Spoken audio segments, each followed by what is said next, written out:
Olá pessoal, tudo bem com vocês? Para quem não me conhece, meu nome é Leonardo, eu sou professor na Analise e hoje eu vou te ensinar o que são os experimentos em faixa. Sem mais delongas, bora para a aula!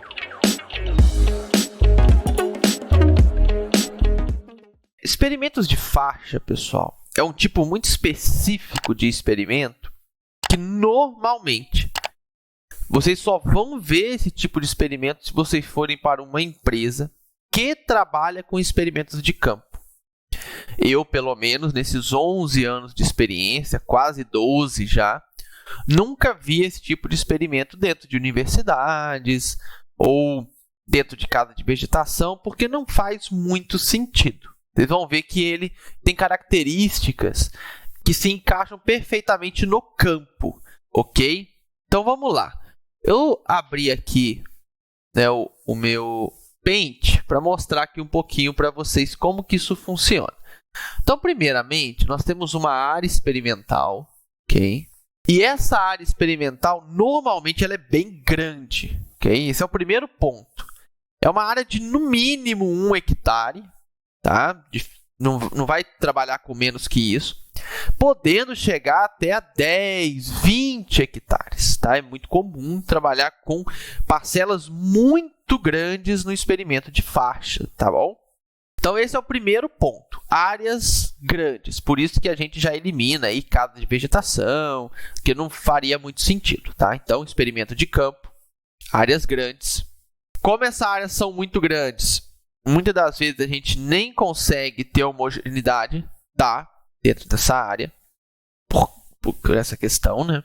E dentro dessa área, pessoal, a gente vai ter vários tratamentos que são plantados nesse sentido, no sentido, então, da largura, né, do experimento. Então, você utiliza toda a largura com uma única faixa, tá? Que seria uma única unidade experimental, né? O que a gente chama de faixa nada mais é que a nossa unidade experimental.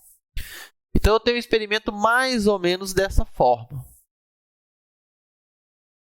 Vou colocar aqui, tá, pessoal? Todos. Beleza. Essas faixas, pessoal, normalmente, elas têm de comprimento, cada faixa dessa, de 50 a 500 metros. Ok? Pode ser maior, Léo? Pode. Menor? Não. Normalmente não se trabalha menos de 50. 50 tem alguns trabalhos mostrando que seria o mínimo aí para você ter uma quantidade de dados bacana para trabalhar dentro desse sistema de faixa. Tá? Eu sei que tem gente que realiza menor, mas já tem alguns trabalhos, né? Não sei se está publicado, tá, gente? Isso vem bem do período quando eu trabalhei dentro da empresa. E eu não sei se tem dados publicados de artigo em relação a isso. Dentro da empresa tinha dados bem sólidos mostrando que o mínimo que a gente deveria trabalhar é 50 metros, ok? Então isso é importante. Aqui dentro, pessoal, então normalmente a gente vai ter a cultura agrícola, né? Porque o trabalho é de campo. E aqui dentro nós vamos ter várias linhas de plantio, tá? Então vai ter aqui uma linhazinha, eu não vou desenhar a linha inteira, tá? Outra linha, outra linha, outra linha, outra linha. Isso pode variar de 8 até 10, 12 linhas, não costuma passar muito disso, a não ser para experimentos muito grandes. Porque tem experimentos de faixa, pessoal, que são 2 faixas só. O que o produtor faz e aquilo que você propõe. E às vezes uma terceira opção.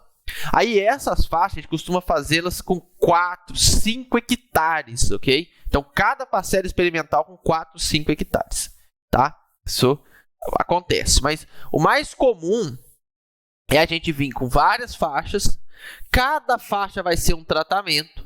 Então eu tenho aqui T1, T2, T3, C1. O que é C1, Léo? Check. Check é a nossa testemunha. T4, C2, T5, T6 e assim por diante, tá? Então esse é o nosso experimento. Léo, não tem repetição? Essa é a grande questão do experimento de faixa, gente. Não tem repetição esse tipo de experimento. Léo, mas então como que eu faço análise de variância? Não faz análise de variância nesse tipo de trabalho. Não tem como fazer, ok? Tem gente que insiste, mas eu quero. Querer não é poder. Não tem como, gente. Não existe análise de variância sem repetição. Não tem grau de liberdade para o resíduo. Não tem como. Matematicamente é impossível esse tipo de cálculo. Ok? Qualquer coisa que tentar fazer para chegar no resultado de análise de variância é uma gambiarra. Tá bom? E eu vou mostrar que a gente acaba trabalhando com um tipo de gambiarra. Mas é gambiarra. Tá? Então, esse é o experimento. Léo, por que planta-se, então, esse tipo de experimento sem repetição? Porque, normalmente, pessoal, dentro da empresa, a gente tem todo um processo, né, para chegar no produto final. Independente do produto, independente da empresa, todas vão funcionar desse jeito. Não surge um produto do nada e você já põe ele no mercado. Não. Você vai testar ele vários anos ali, vai verificar se realmente ele é bom e depois você vai levá-lo ao mercado. Até aí, ok, beleza? Bom, então, presta atenção no que eu vou falar agora, que isso é importante. O experimento de faixa, ele deve ser utilizado na fase final do produto. Lá na última etapa, quando você quer testar o produto, aqueles últimos produtos, nossa, eu estou aqui com 5 produtos finais. Agora eu quero testar contra as principais testemunhas que estão no mercado. Normalmente, testemunhas da sua própria empresa, o melhor produto da sua empresa e o melhor produto da concorrência. Ok? E aí você vai fazer essa comparação. Léo, mas mesmo assim não seria interessante ter repetição?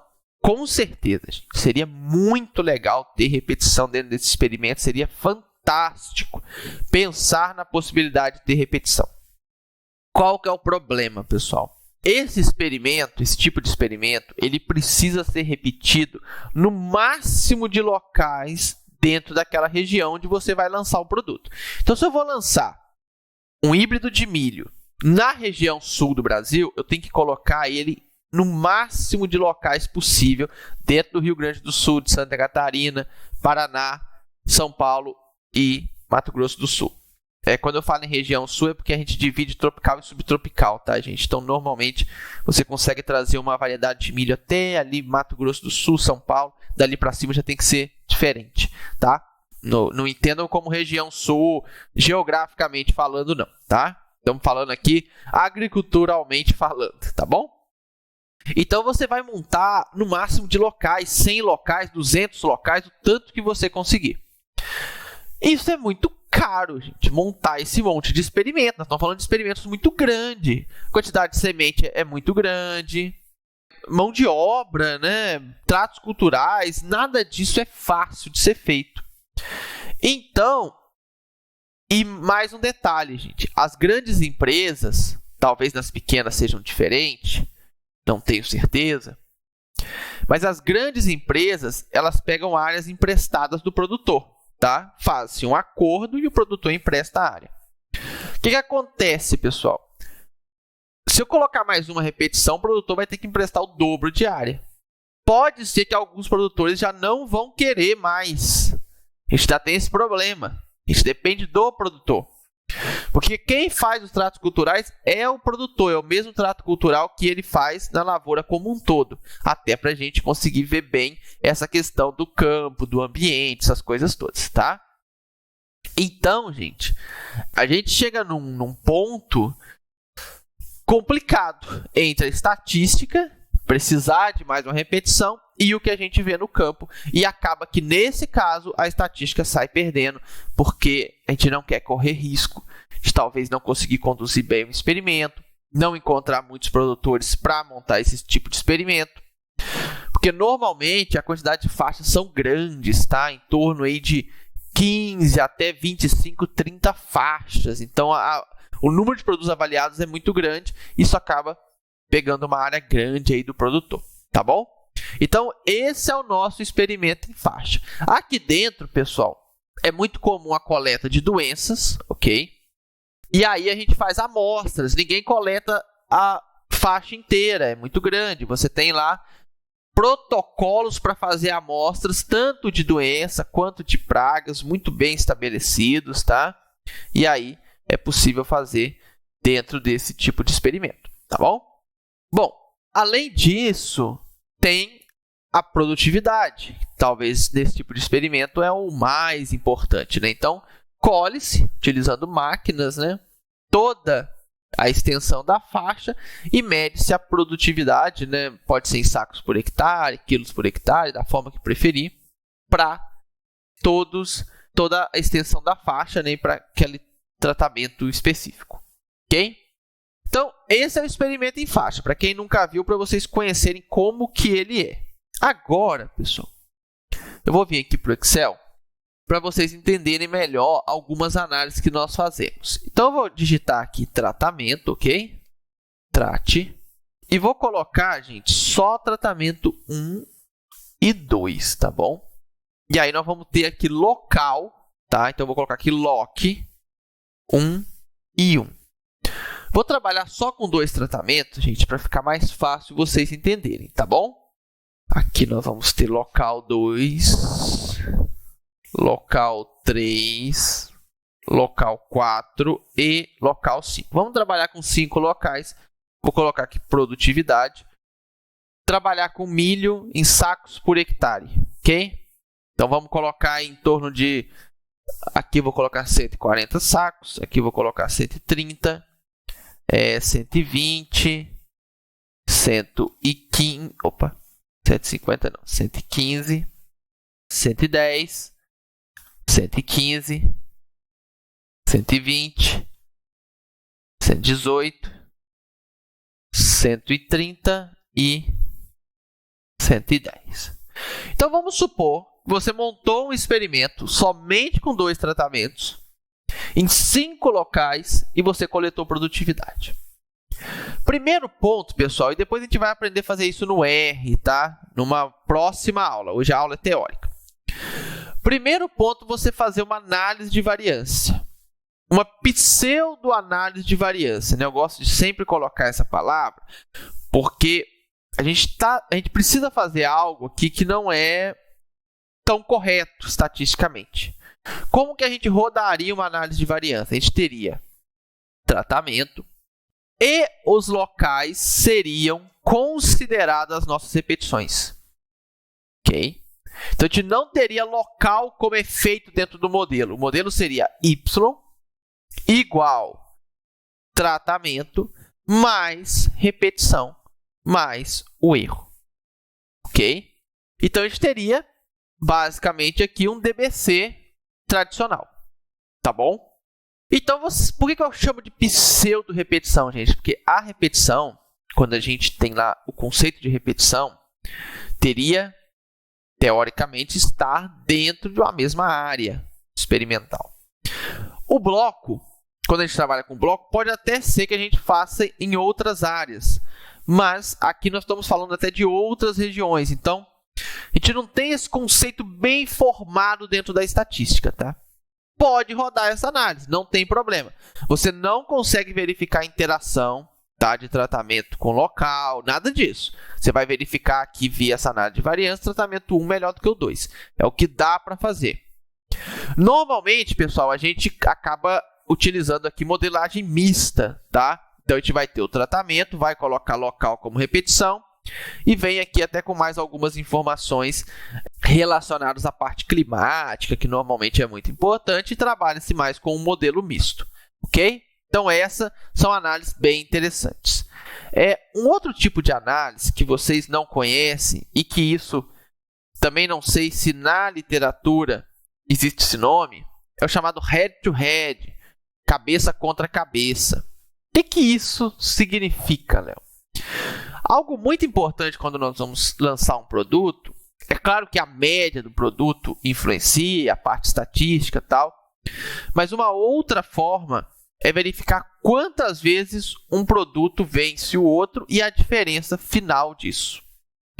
Então, como que a gente faz? A gente vai tratamento por tratamento, pegando aquele que venceu. Ó, tratamento 1, aliás, local por local, né? Então, local 1, tratamento 1 e 2, quem venceu foi tratamento 1. Então, vou colocar aqui, ó, vencedor. Vamos colocar aqui, ó. É claro que a gente faz isso tudo dentro do R, tá, gente? De forma bem tranquila de ser feita. Então, aqui foi o 1 que ganhou. Local 2, quem ganhou? 120, 115. O 1 ganhou de novo. Local 3, 110, 115. Agora o 2 ganhou. Local 4, 120, 118. O 1 ganhou. Local 5, 130, 110. O 1 ganhou. Então, nós temos 4 vitórias para o 1, 1 vitória para o 2. Se você transformar isso em porcentagem de vitória, nós podemos dizer que em 80%, o tratamento 1 ganha do tratamento 2. Gente, porque quando a gente trabalha com muitos locais, é praticamente impossível, pelo menos eu nunca vi, um tratamento ganhar sempre. Em algum local ele vai perder, porque nós temos o que a gente chama de interação genótipo-ambiente, tá? Se vocês quiserem, até trago isso mais específico em alguma aula. Então, essa porcentagem para nós já é muito importante. Putz, se ele ganha 80%, acima de 70% ele já considera um resultado muito bom, tá? Por isso que precisa ter vários locais. A gente não trabalha com 5 locais, a gente trabalha com 100, 200 locais, entendeu? 5 locais é muito pouco para a gente tirar uma porcentagem, né? Nós estamos trabalhando com amostras, então o ideal é você ter o máximo possível de experimentos que você puder, tá bom? Léo, eu posso usar o Power Analysis para medir então essa quantidade de experimentos? Pode usar. Não tem nenhum problema utilizar o Power Analysis para definir o número de experimentos nesse tipo de experimento que a gente tem uma única repetição. Aí, ao invés de você estar identificando a repetição, você está identificando o número de locais. Não tem problema nenhum, tá bom? Tá, fica até bem legal. Então, você tem aqui a porcentagem de vitória, no nosso caso 80%. E outro cálculo que a gente pode fazer é a diferença, no caso de uma média para outra. Então, vamos calcular aqui. Eu vou pegar aqui e vou calcular a média do tratamento 1.